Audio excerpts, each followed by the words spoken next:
Le sol en marbre de la demeure Whittaker résonnait sous le claquement sec des chaussures en cuir italien tandis que James Whittaker avançait à grands pas dans le couloir. À 42 ans, il avait bâti un empire dans le monde de l'immobilier, son nom murmuré avec admiration et crainte. Pourtant, chaque recoin doré de sa vaste demeure semblait amplifier un profond vide. S'arrêtant devant les baies vitrées, James observait les lumières de la ville scintiller comme des étoiles lointaines.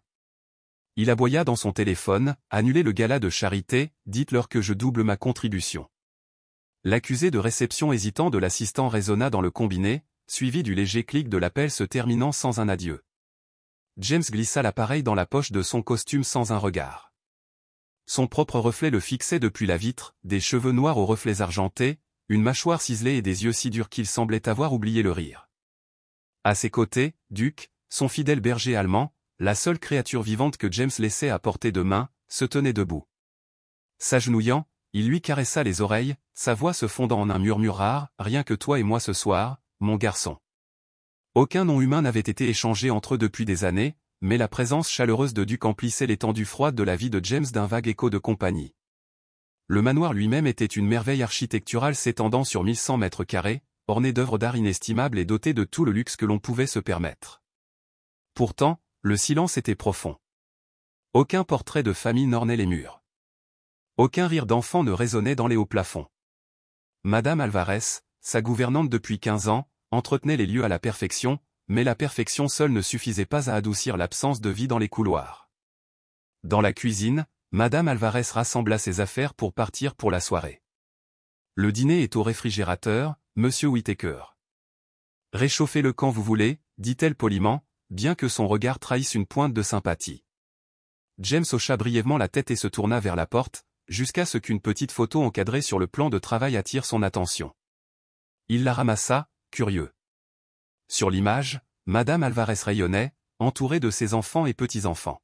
« C'est votre famille ?» demanda-t-il d'une voix étonnamment douce. Une lueur se répandit sur le visage de la gouvernante.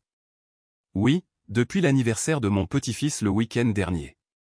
J'ai maintenant 5 petits-enfants, répondit-elle avec fierté. À cet instant, l'expression de James s'adoucit, peut-être pour la première fois depuis des années. Regret? Désir? L'émotion disparut presque aussi vite qu'elle était apparue. Range ça, murmura-t-il en remettant la photo dans son cadre. Ferme-la à clé en partant. La froideur revint dans son ton, et Madame Alvarez rassembla ses affaires, ne s'arrêtant que pour se remémorer ses joyeux souvenirs. La nuit tomba tandis que James attachait la laisse de Duke et se dirigeait vers Oak Ridge Park. Cette promenade solitaire était le seul rituel qu'il s'autorisait, hormis ses conquêtes au conseil d'administration. L'air de novembre transperçait son manteau de laine, mais son esprit était déjà loin, occupé à analyser des chiffres et à élaborer des plans d'acquisition. Il était connu pour son caractère impitoyable, la peur accompagnait son nom dans les portraits des magazines. Pourtant, ce soir-là, en contemplant l'horizon scintillant au-delà des grilles de fer du parc, une étrange mélancolie s'insinua. James repensa à la photo de famille de Madame Alvarez, ses petits-enfants l'attendaient avec une impatience débordante, ses mères les appelant par leur nom. Il secoua la tête, chassant la douleur mélancolique. Il avait préféré la richesse à la chaleur humaine. Il n'avait besoin de personne, les relations étaient des complications qu'il refusait d'envisager. Mais Duke l'entraîna plus profondément dans les ombres silencieuses du parc, le nez au sol, la queue balançant avec détermination. Soudain, Duke se figea, les oreilles dressées. Plus loin, un banc était niché sous un vieux chêne. James s'y reposait, une silhouette élancée et tremblante, enveloppée dans un manteau en lambeaux. La voix de James fendit le silence, et, ce n'est pas un abri.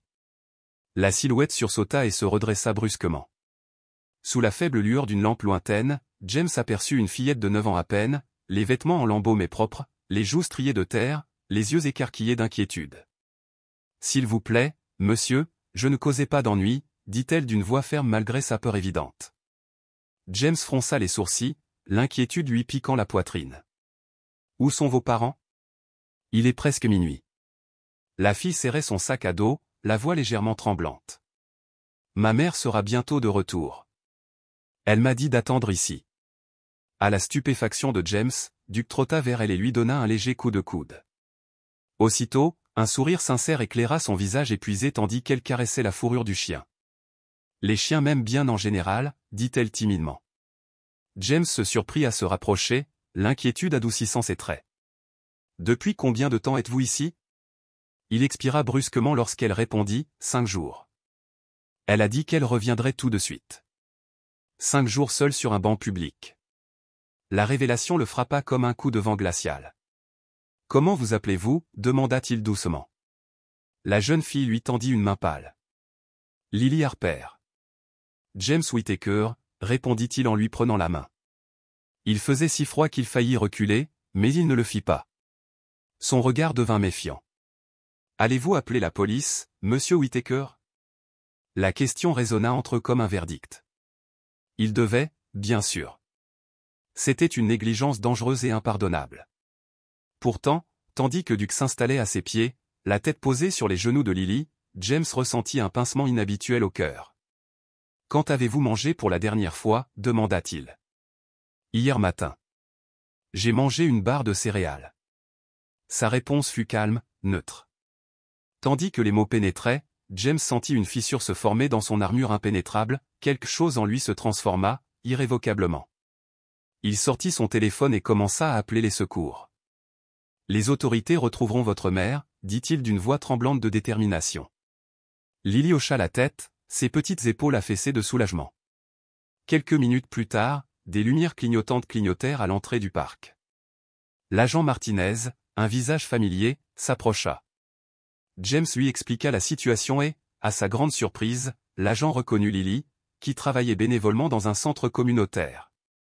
Sa mère l'Y avait déposé, lui promettant de revenir après avoir trouvé du travail. Les services sociaux insistèrent pour que la jeune fille soit placée au foyer d'accueil, mais James les surprit tous les deux. « Qu'elle reste chez moi jusqu'au matin » proposa-t-il. Martinez hésita, mais finit par accepter, remarquant la position de James et l'impossibilité d'un transfert tardif. Alors qu'il se dirigeait vers la voiture de James, Lily hésita. Instinctivement, James tendit la main. Après une courte pause, Lily glissa ses petits doigts dans les siens. Ce contact lui envoya une vague de chaleur, quelque chose qu'il n'avait pas ressenti depuis des années. « Merci » murmura Lily en baissant les yeux vers Duke qui remuait la queue en signe de triomphe. « Il a l'air content que je parte avec toi. » James sourit, une douceur inhabituelle dans le regard. « Juste pour ce soir » murmura-t-il, « jusqu'à ce qu'il retrouve ta mère. » Lily hocha la tête, une lueur d'espoir traversant son visage. Et pour la première fois, James Whittaker s'autorisa à croire que, peut-être, dans l'immensité froide de sa vie, il y avait encore de la place pour un petit miracle inattendu.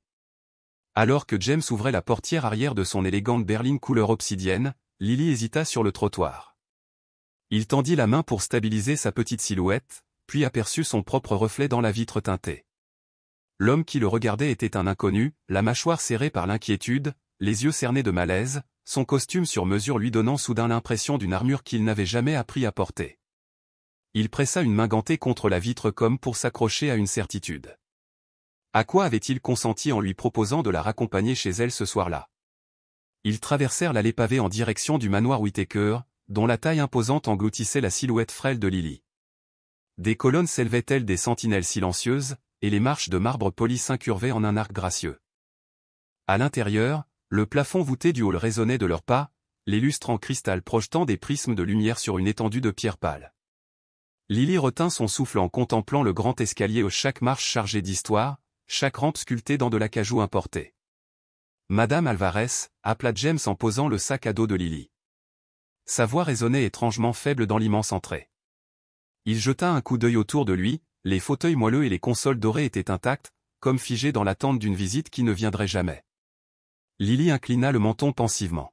« Elle a dû rentrer » dit-elle doucement en glissant les mains dans les poches de son sweat à capuche usée. « Ce n'est rien. Le canapé ne me dérange pas. » Il s'éclaircit la gorge, gêné. « Non.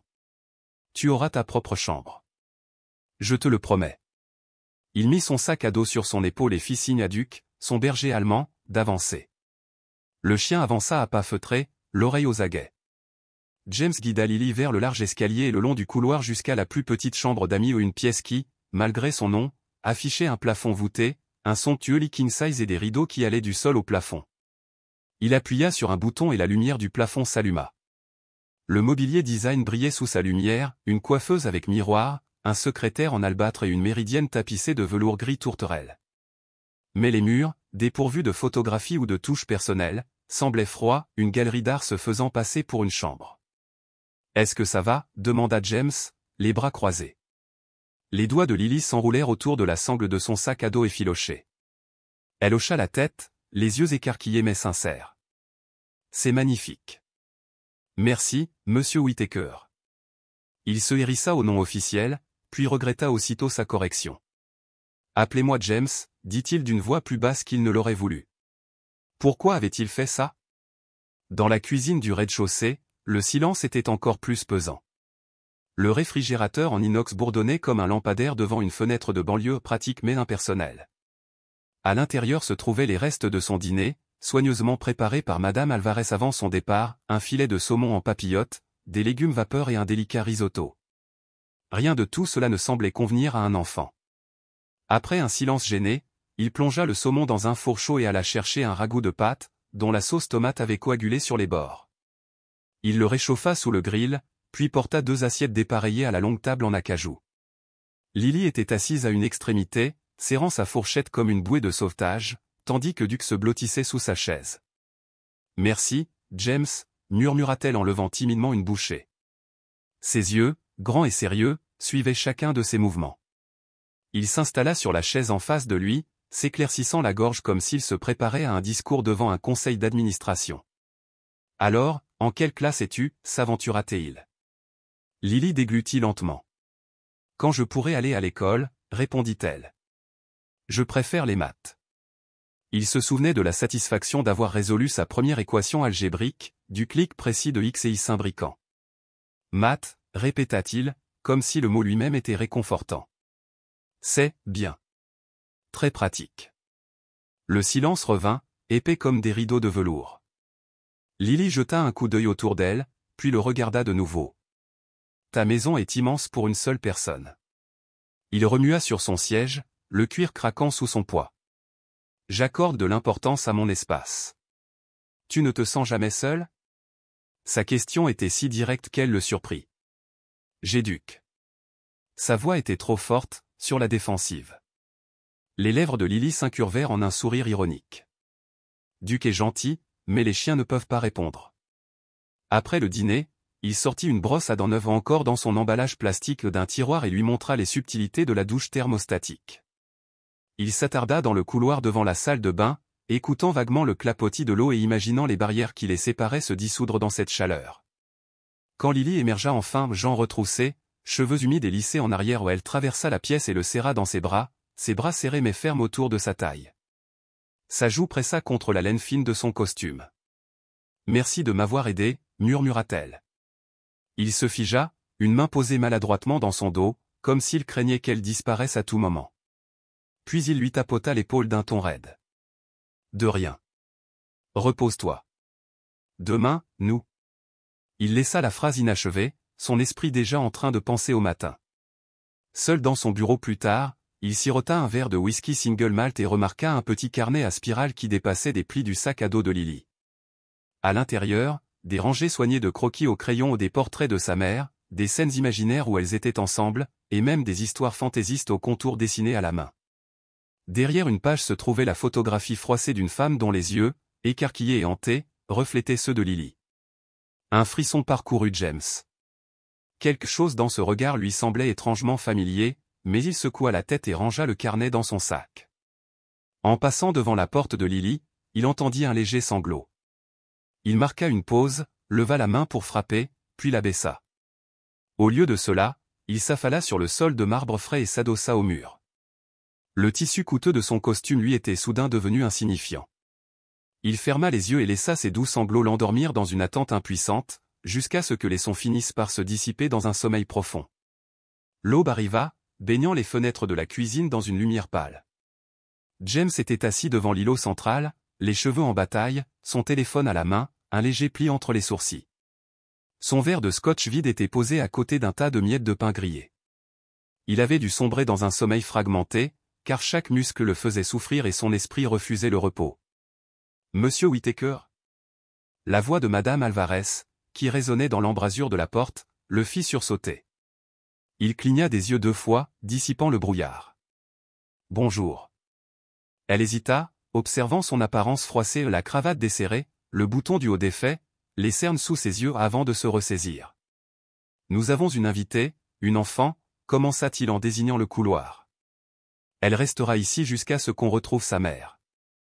Avant que Madame Alvarez puisse répondre, Lily émergea, Duc marchant à ses côtés comme en service. Le regard du chien oscilla entre James et Madame Alvarez, une loyauté silencieuse. Bonjour, dit Lily poliment en joignant les mains. Les sourcils de Madame Alvarez se haussèrent, mais son sourire exercé prit le dessus. Bonjour, mademoiselle. Le petit déjeuner? Dans la cuisine, les crêpes dorées et montées en gonflant sous les mains expertes de Madame Alvarez. Lily mangeait lentement, savourant chaque bouchée, tandis que James parcourait sa liste de contacts. Son premier appel fut adressé à l'agent Martinez, qui promit que les recherches pour retrouver Emma Harper se poursuivaient, mais jusqu'à présent, aucune piste n'était trouvée. Le second appel fut adressé à son assistante, Rebecca. Rebecca, libère mon emploi du temps pour aujourd'hui, dit-il à voix basse. Urgence familiale. Un silence stupéfait régna à l'autre bout du fil où James Whittaker n'avait jamais annulé une réunion de toute sa vie. Il raccrocha et regarda Lily serrer son assiette contre sa poitrine, puis finir la dernière goutte de sirop avec un léger soupir. Après le petit déjeuner, il l'accompagna jusqu'à son bureau lambrissé de chêne. Il s'installa dans le fauteuil en cuir derrière son bureau et désigna le siège en face. « Je veux retrouver ta mère, dit-il doucement. Peux-tu me parler d'elle? Des amis en qui elle avait confiance? Des endroits où elle va? » Les petites épaules de Lily se voûtèrent. Elle fait des ménages, parfois elle sert dans des restaurants, dit-elle d'une voix tremblante. On a beaucoup déménagé. Notre dernier appartement était couvert de moisissures noires, le propriétaire nous a laissé résilier le bail, mais on n'en avait jamais assez pour un autre logement. James déglutit difficilement. En tant que promoteur immobilier majeur, il savait parfaitement comment le marché pesait sur les familles comme celle de Lily, comment la hausse des loyers et l'instabilité des baux les poussaient au bord du gouffre. Quelqu'un d'autre, des parents, des voisins. Elle secoua la tête. Juste maman et moi. Elle dit toujours qu'on est assez bien. Il hocha la tête d'un air forcé. Aucun enfant ne devrait avoir à porter un tel poids. En milieu de matinée, il avait demandé à Sarah Chen, une détective privée en qui il avait confiance, de commencer les recherches. Sarah arriva en quelques minutes au compact, déterminée, son regard perçant ne manquait de rien. Sans préambule, elle demanda une photo récente d'Emma. James lui tendit celle du carnet de Lily. Elle l'examina, puis la chargea dans son téléphone. « Je vérifierai les relevés d'emploi, les registres d'hôpital, les rapports de police, dit Sarah sèchement. Si elle a été signalée ou s'il s'est passé quelque chose, je me renseignerai. » Elle leva les yeux. « Des nouvelles toutes les heures ?» James expira. « Toutes les heures. » Tandis que Sarah se mettait au travail, James retourna au salon. Lily était assise, recroquevillée, avec un livre qu'il avait pris sur l'étagère. Elle leva les yeux à son approche. « Je n'ai pas besoin qu'on me surveille, dit-elle fermement en tapotant le dos. Maman m'appelle sa petite grande. » Sa poitrine se serra. Un enfant ne devrait pas grandir si vite. La tension dans sa poche vibrait, Rebecca était de nouveau en ligne. Il s'éclipsa pour répondre. « Monsieur Whittaker, les investisseurs de Westridge menacent de se retirer si vous n'assistez pas en personne à la réunion d'aujourd'hui, rapporta Rebecca. » Il ferma les yeux, pesant deux mondes, la salle de réunion qui exigeait sa présence, et la petite fille effrayée à l'étage qui avait bien plus besoin de lui. Il pressa une main contre sa tempe et prit une lente inspiration. James Whittaker avait bâti des empires sur la certitude et le contrôle. Aujourd'hui, il allait apprendre ce que signifiait être incertain, mais aussi indispensable. La transaction Westridge changea la donne valant des millions. Le téléphone de James vibra, « D'accord », dit-il dans le combiné d'une voix vive mais assurée. « Je serai là dans 1 heure. » Il raccrocha et regarda Lily, qui serrait son lapin en peluche préféré. « Je dois aller au bureau un moment, » lui dit-il. « Madame Alvarez restera avec vous jusqu'à mon retour. » Lily hocha la tête, mais il perçut le tremblement de ses lèvres, la peur familière d'être laissé derrière. Doucement, il s'agenouilla et lui prit la main. « Je te promets de revenir bientôt, dit-il, et nous dînerons ensemble, juste toi et moi. » la réunion de Westridge dura bien plus longtemps que prévu. Tandis que ses partenaires négociaient clauses et chiffres, James pensa à Lily qui l'attendait à la maison. Lorsqu'Alexander Reed lança un sarcasme sur le nouvel intérêt de James pour les « affaires caritatives », quelque chose en lui se brisa ou une soudaine vague de protection. « Cette petite fille a plus de dignité que la plupart des hommes adultes que je connais », rétorqua-t-il, les yeux brûlants. Un silence stupéfait s'abattit sur la salle de réunion. En fin d'après-midi, le contrat était signé. Pour la première fois depuis 10 ans, James quitta le bureau près de 2 heures avant le coucher du soleil. Sur un coup de tête, il fit un détour par le grand magasin le plus proche et en ressortit quelques minutes plus tard avec 2 bracelets de tenue pour enfants en robe colorée et pull tout doux et un éléphant en peluche que, comme le lui assurait le vendeur, tous les enfants de 9 ans adoraient. À son retour, Lily était assise à la table de la cuisine, entourée de feuilles de papier soigneusement tracées au crayon. « Qu'est-ce que c'est que tout ça ?» demanda-t-il en posant les sacs de course. « Ce sont mes devoirs », répondit-elle en désignant la pile. Madame Alvarez a appelé mon école et ils m'ont envoyé tout ce que j'ai manqué. Madame Alvarez se tenait devant la cuisinière, remuant une marmite de soupe, son sourire chaleureux ne trahissant aucune surprise. Ce soir-là, ils s'assirent enfin pour manger, mais la paix était fragile. Un cri soudain, à glacer le sang, résonna dans le couloir. Le cœur de James fit un bond lorsqu'il se précipita dans la chambre de Lily, la trouvant recroquevillée sous les couvertures, les yeux écarquillés de terreur. « Elle ne reviendra pas », sanglota Lily en se tenant les genoux. « Il lui est arrivé quelque chose de grave. »« Je le sais. » Sans hésiter, James s'installa au bord du lit et lui lissa les cheveux. « On la retrouvera, promit-il. J'ai déjà demandé à quelqu'un de commencer les recherches. » Tandis que ses larmes s'atténuaient, Lily se pencha sur son épaule, la confiance que lui procurait ce petit geste brisant toutes les barricades qu'il avait érigées autour de son cœur. Il la serra dans ses bras jusqu'à ce que sa respiration s'arrête et que le sommeil la gagne. Le lendemain matin, James sirotait son café lorsque son téléphone vibra. Le nom de Sarah Chen s'afficha à l'écran. « Je l'ai trouvé », dit Sarah, allant droit au but. « Où ?» demanda James en s'éloignant de la table où Lily grignotait des toasts. « C'est compliqué », admit Sarah d'une voix inhabituellement hésitante. « J'ai besoin de te voir, seul. » 1 heure plus tard, James était assis dans son bureau du centre-ville, face à Sarah et à un épais dossier.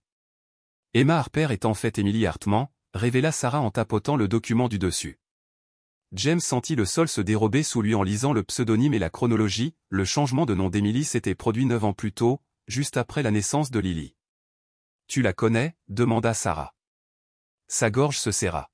« On est sortis ensemble à la fac », murmura-t-il. Des souvenirs à son rire, les couchers de soleil qu'il poursuivait sur le quad, les rêves de voyage ensemble revinrent à la surface. « Regarde les dates », insista Sarah. James feuilleta les pages, chaque détail apparaissant avec une clarté brutale, l'acte de naissance de Lily, les papiers d'Emily, le moment où il avait choisi sa carrière plutôt que son engagement. « L'ADN nous le dirait avec certitude », dit Sarah doucement, « mais tout porte à croire que Lily est ta fille. » Il se leva et fit les 100 pas derrière son bureau tandis que le paysage urbain scintillait dans la lumière du soir. « Où est-elle maintenant ?» demanda-t-il d'une voix à peine audible. « Général de comté », répondit Sarah. « Elle est inconsciente depuis un accident sur un chantier il y a 5 jours. Admise comme inconnue au sans-papier d'identité, personne pour la réclamer. » Les poings de James se crispèrent. Meridian Construction ou une entreprise sous sa propre bannière figurait sur le rapport. À l'hôpital, James suivit une infirmière dans les couloirs vacillants de néon. Dans le silence de la chambre 317, Emily gisait pâle et immobile, les machines émettant des bips réguliers. Ses cheveux noirs étaient grisonnants, son visage tiré. « Elle murmure Lily des airs de jeu quand elle remue », dit doucement l'infirmière. James s'approcha, le cœur battant. « Emily » souffla-t-il en lui prenant la main. Aucune réponse. « J'ai trouvé Lily », continua-t-il d'une voix brisée. « Elle est en sécurité, elle vous attend. » Les larmes menaçaient de couler, tandis que la culpabilité et le regret l'envahissaient. Il s'affala sur la chaise près de son lit, refusant de la lâcher. Plus tard, James fit irruption dans le bureau de Meridian, situé à l'est. Il attendit que le chef de chantier, Peterson, lui lance un salut hésitant. « Une femme de ménage s'est blessée sur mon chantier il y a 5 jours, dit James d'un ton glacial. Peterson déglutit. « Elle était sans papier, monsieur, et notre sous-traitant s'occupe du nettoyage. Ce bâtiment porte mon nom, l'interrompit James. Il exigea tous les rapports, inspection de sécurité, registre du personnel, formulaire d'accident. En lisant les candidatures RH rejetées d'Emily ou déposées à son propre siège social au fil des ans, son estomac se noua. Emily avait tenté de le joindre par l'intermédiaire de son empire, mais avait été refoulée par une bureaucratie interminable. Lorsqu'il rentra enfin chez lui, la nuit était tombée. Une odeur de cookies aux pépites de chocolat l'accueillit tandis que Lily et Madame Alvarez s'installaient à table. Le visage de Lily s'illumina à son entrée, reflet du sourire d'Emily 20 ans plus tôt. Après avoir remercié Madame Alvarez, il posa doucement une main sur l'épaule de Lily. « J'ai retrouvé ta mère », commença-t-il. Les yeux de Lily s'emplirent d'espoir. « On peut aller à l'hôpital ?» demanda-t-elle. « Demain » dit-il doucement. « Elle a eu un accident, mais elle ira bien. Je te le promets. » Lily hésita, puis demanda d'une petite voix, « Elle ne m'a pas quitté exprès ?» « Non » dit James fermement en s'agenouillant pour la regarder dans les yeux. « Elle t'aime beaucoup. » Lily hocha la tête, une force tranquille dans le regard. James la regarda, conscient que les vérités les plus dures attendraient peut-être qu'Emily se réveille. Ce soir, il s'accrocherait à l'espoir et à la foi d'une petite fille. Plus tard, une fois Lily endormie, James s'enferma dans son bureau. Pour la première fois depuis des années, il laissa le poids du regret l'envahir. Sous l'apparence du magnate impitoyable, un père et ancien amant pleurait, déplorant les années perdues et se préparant à la vie qu'il devait désormais reconstruire. Le couloir de l'hôpital s'étendait à perte de vue sous la faible lueur des néons, son silence n'étant troublé que par le doux écho des pas de James et le bourdonnement discret des machines. Il guida Lily, sa petite main enveloppée dans la sienne, et tenta une fois de plus de la préparer à ce qu'ils allaient découvrir dans la chambre d'Emily. Il décrivit le bip des moniteurs, les tubes fins disparaissant sous les draps blancs immaculés, et la promesse réconfortante que, bien que sa mère immobile, elle pouvait encore les entendre. Lily resserra son étreinte, ses jointures blanchissant. « Elle ne se réveillera peut-être pas tout de suite », murmura James d'une voix ferme mais douce. « Mais les médecins pensent qu'elle entend chaque mot. » Lily hocha gravement la tête, les yeux écarquillés par la peur et la détermination. « Je lui raconterai tout sur Duke qui chassait les écureuils dans le jardin, sur ta grande maison et sur les cookies aux pépites de chocolat que nous avons préparés la semaine dernière. » Lorsque la porte s'ouvrit enfin, Lily marqua une pause d'un battement de cœur avant d'avancer. James s'attarda sur le seuil, suffisamment près pour le réconforter, suffisamment loin pour laisser sa fille prendre les devants. Alors qu'elle atteignait le chevet d'Emily, le pulsation rythmique des machines emplit le silence qui les séparait. Avec une assurance surprenante, Lily serra la main fraîche de sa mère. « Salut, maman », commença-t-elle d'une voix ferme mais tendre. « C'est moi. J'ai attendu au parc, comme tu me l'avais dit, jusqu'à ce que M. Whittaker arrive avec Duke. Il est tellement gentil. Je pense que tu l'apprécierais. » James déglutit, l'émotion lui serrant la gorge tandis que Lily tissait le récit de leur séparation avec l'aisance d'une conteuse racontant une aventure plutôt qu'un traumatisme. Peu à peu, la tension dans ses épaules se dissipa. Elle évoqua des joies simples, la sensation de l'herbe sous ses pieds, le goût des biscuits chauds tout juste sortis du four, la façon dont Duke remuait la queue en la voyant. À l'extérieur de la pièce, James expira lentement, savourant l'instant avant de guider doucement Lily vers la voiture qui l'attendait. La question qu'il redoutait lui échappa enfin. « Est-ce que maman sera contrariée que je vive avec toi ?» Il marqua une pause, cherchant à la fois honnêteté et réconfort. « Non, » dit-il, choisissant chaque mot avec soin. « Elle sera soulagée que tu sois sain et sauf. Ta mère et moi, on se connaît depuis longtemps. » Lily haussa les sourcils, curieuse. « Vraiment ? Vous étiez amis ?» James s'autorisa un petit sourire doux amer. « Oui, » répondit-il, même si le mot semblait bien trop simple pour les décennies d'histoire non racontées qu'il dissimulait. Plus tard dans la journée, la respiration douce de Lily emplit le silence du bureau de James tandis qu'elle faisait une sieste, épuisée par l'émotion de sa visite à l'hôpital. Il se glissa dans son bureau du centre-ville, où le chef du service de neurologie l'attendait près d'un bureau en acajou poli. Faisant glisser un chèque lourd sur la surface, James soutint le regard du médecin sans sourciller. « Je veux les meilleurs soins pour Emily Hartman », a-t-il déclaré. « Chambre individuelle, spécialiste de haut niveau, quoi qu'il en coûte. » Le neurologue examina la contribution, puis hocha la tête. « Considérez-la comme terminée, monsieur Whittaker. Puis-je vous demander quel est votre lien de parenté avec le patient ? » James marqua une pause, le poids de sa réponse pesant sur sa poitrine. Elle est de la famille, dit-il enfin, la vérité résonnant en lui comme un glas. Ce soir-là, James retourna dans son élégant bureau d'angle, dont les vastes fenêtres encadraient le paysage urbain scintillant. L'opulence de l'espace lui semblait creuse.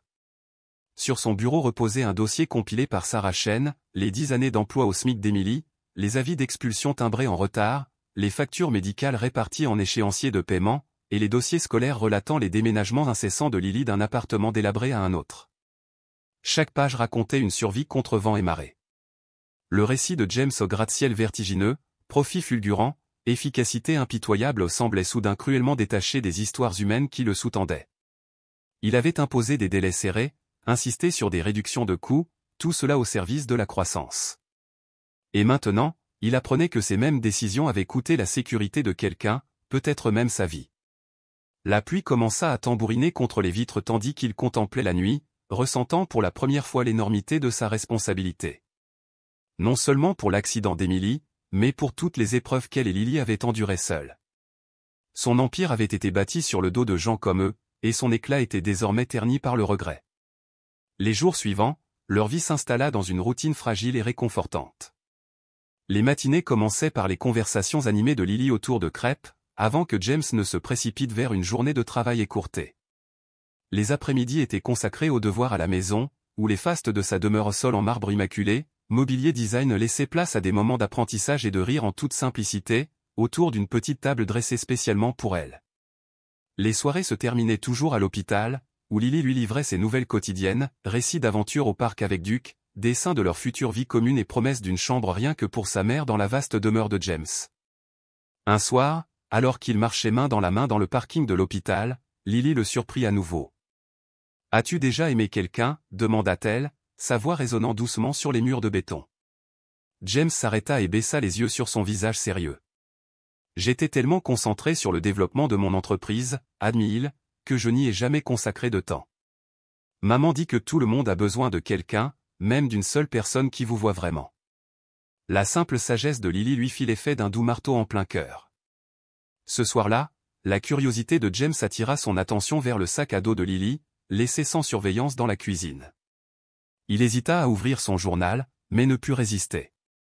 À l'intérieur, il trouva non seulement les croquis et les anecdotes colorées de sa fille, mais aussi les notes soigneusement rédigées par Emily, qui reflétaient ses difficultés et celles de sa fille.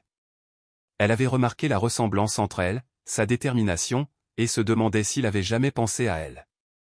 Bien qu'elle ait caché la vérité pendant des années au protégeant Lily d'un père qui ne les aurait peut-être jamais accueillis, les mots d'Emily n'étaient pas amers, mais réfléchis, empreints à la fois de désir et d'acceptation.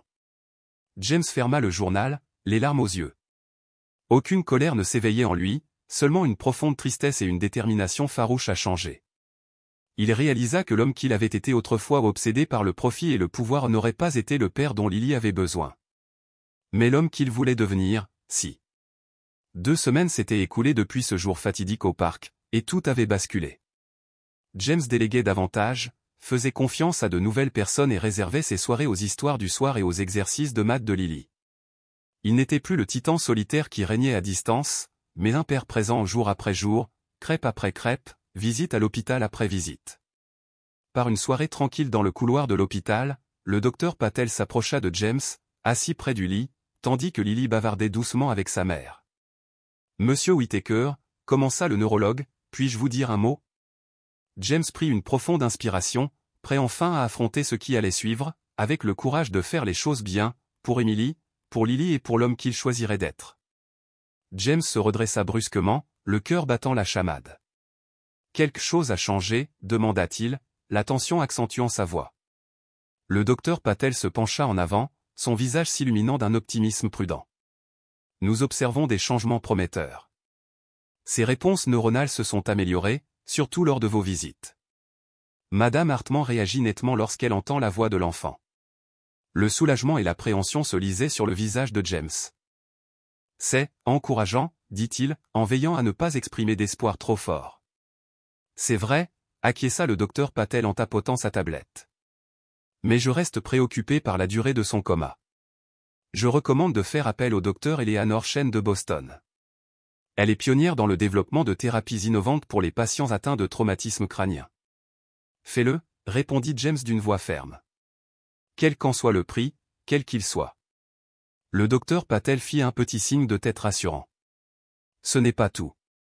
Hier, pendant que vous faisiez la lecture à Madame Hartmann, nous avons enregistré une augmentation significative de son activité cérébrale. James ferma les yeux un instant, se souvenant de la façon dont il s'était assis à côté du lit d'hôpital d'Emily, les vers d'Elizabeth Barrett Browning tremblant sur ses lèvres, des vers qu'elle adorait autrefois pendant leurs années d'université. Que dois-je en penser, demanda-t-il en ouvrant les yeux pour croiser le regard du médecin. Cela implique qu'elle entend non seulement votre voix, mais qu'elle assimile potentiellement vos paroles. Je vous suggère de continuer, peut-être en partageant des souvenirs, des histoires qui ont une signification profonde pour vous deux. Après que Lily et Madame Alvarez se furent éclipsées à la cafétéria, James s'installa dans la solitude de la chambre d'Emily. Il rapprocha une chaise, dont les pieds raclèrent doucement le carrelage. Se tournant vers sa silhouette pâle et immobile, il lui serra doucement la main. « Il croit que tu m'entends » murmura-t-il d'une voix tremblante. « J'espère que c'est vrai, car j'ai tant à dire. » Il marqua une pause, inspirant avec précaution, tissant des fragments de son cœur. « J'ai dit à Lily que tu étais sa mère, » commença-t-il, la voix chargée d'émotion. « Elle est extraordinaire, Emily. Tu l'as élevée avec courage et grâce, malgré tous les obstacles. Même malgré moi. » Une vive douleur lui serra la poitrine tandis qu'il avouait sa honte, la compagnie qu'il avait bâtie, les compromis qu'il avait faits, l'amour qu'il avait négligé. Les mots jaillirent de sa bouche, excuses pour promesses non tenues, aveux d'échec, déclaration de son dévouement indéfectible à leur fille. Il évoqua la culpabilité qu'il avait assommée, la fierté qu'il ressentait en voyant Lily grandir et la détermination farouche qui brûlait en lui de les protéger toutes les deux désormais. « Ne t'attends pas à l'absolution, » conclut-il d'une voix à peine tremblante. « Mais sache ceci, si tu te réveilles, je passerai chaque jour à me racheter et à prendre soin de toi et de Lily comme vous le méritez. » Il se leva, le cœur battant la chamade. Puis, comme appelé par une prière, il sentit un léger battement sous ses doigts. Il se figea, fixant avec incrédulité la main d'Emily, qui tressaillit une fois, puis deux. « Emily » souffla-t-il. Ses paupières battirent, ses cils pâles tremblant sur ses joues. Paniqué, il appuya sur le bouton d'appel. En un clin d'œil, le docteur Patel et une équipe d'infirmières firent irruption, les machines bipant, les voix pressantes mais pleines d'espoir. Au cours des 72 heures qui suivirent, James quitta à peine l'infirmerie. Les signes d'éveil d'Emily se multiplièrent, légers mouvements, contacts visuels fugaces, réponses discrètes à la voix de Lily diffusée sur un haut-parleur. Le docteur Chen arriva de Boston, proposant une thérapie de stimulation ciblée qui semblait accélérer les progrès. Pendant ce temps, l'excitation de Lily était tempérée par l'anxiété. Alors que James l'abordait dans une suite privée près de celle d'Emily pour leur 3e nuit, elle leva vers lui un regard solennel. « Maman se souviendra-t-elle de moi » demanda-t-elle d'une voix à moitié chuchotée. James écarta une mèche de cheveux de son front. « Bien sûr qu'elle le fera, dit-il doucement, malgré les avertissements des médecins quant à la possibilité de trous de mémoire. Vous êtes inoubliable. » Lily se mordit la lèvre. « Est-ce qu'elle sera fâchée que je sois resté avec toi ?» Il marqua une pause, incertain de ce qu'il devait révéler avant qu'Emily ne retrouve ses esprits. « Ta mère t'aime plus que tout, » répondit-il. « Elle sera reconnaissante que tu sois sain et sauf. » Par un mardi matin calme, James apporta le journal de Lily dans la chambre d'Emily. Il l'ouvrit à la page du jour et commença à lire. Aujourd'hui, Lily a perdu sa première dent. Elle l'a fièrement montré à tout le monde à la laverie. Nous n'avions pas les moyens de nous offrir une visite de la petite souris, alors j'ai laissé un mot disant que son sourire était si précieux que la petite souris me l'a gardé en cadeau. Lily y avait cru de tout son cœur. Tandis que James parlait, un léger murmure effleura son oreille. « James. » Il s'arrêta au milieu de sa phrase, les yeux écarquillés. Les paupières d'Emily étaient maintenant ouvertes, son regard fixe mais doux, fixé sur lui. « Emily » souffla-t-il, la voix chargée d'émerveillement. « Tu es réveillée. » Ses yeux se posèrent sur l'encadrement de la porte. « Lily » dit-elle d'une voix rauque, la gorge rauque. « Elle est en sécurité, au bout du couloir ?» James appuya sur le bouton d'appel, le cœur battant. « Elle est là. Je l'ai trouvée dans le parc, endormie sur un banc, mais elle était avec moi depuis le début. » La confusion obscurcit le visage d'Emily, puis la clarté apparut dans son regard.